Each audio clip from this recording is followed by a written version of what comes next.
गांव के एक छोटे कस्बे में अंजलि नाम की औरत रहती थी। उसका पति मोहन मजदूरी करता था और दोनों अपनी सादा जिंदगी में खुश थे। उसके कोई संतान नहीं थी, लेकिन उसके दिल में माँ बनने की गहरी चाहत थी। वो मंदिर में बच्चों को प्रसाद बांटती थी और उन्हें बहुत प्यार करती थी। एक दिन अंजलि पूजा करने मंदिर गई थी। मंदिर के कोने में उसे किसी बच्चे के रोने की आवाज सुनाई दी। वो आगे बढ़ी तो देखा एक छोटा बच्चा वहां बैठा रो रहा था।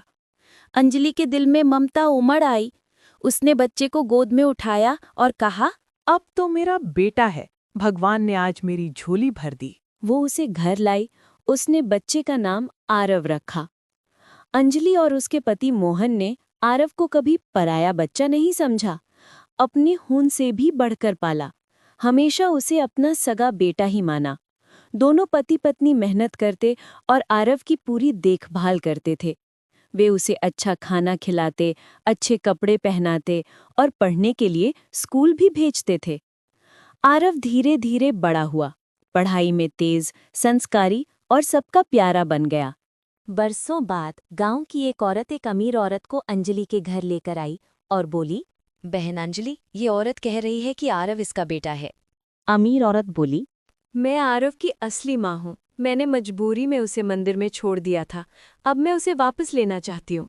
मोहन और अंजलि दोनों स्तब्ध रह गए। आरव भी हैरान था। उसकी नजरों में कई सवाल थे। गांव के लोग भी स्तब्ध रह गए। सब इकट्ठे हुए और मिलकर सरपंच के पास पहुंचे।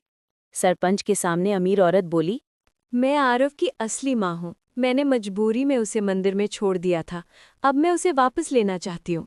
अंजलि ने भी पूरी सच्चाई के साथ सारी बात बताई कि कैसे आरव उसे मंदिर के पास रोता हुआ मिला था।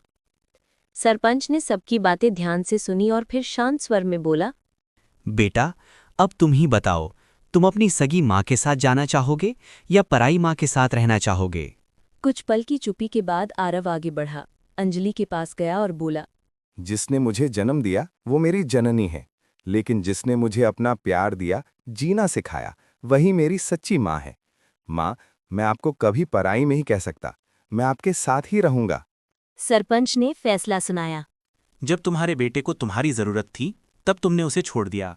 इसलिए पंचायत का निर्णय है कि आरव अंजलि के साथ ही रहेगा।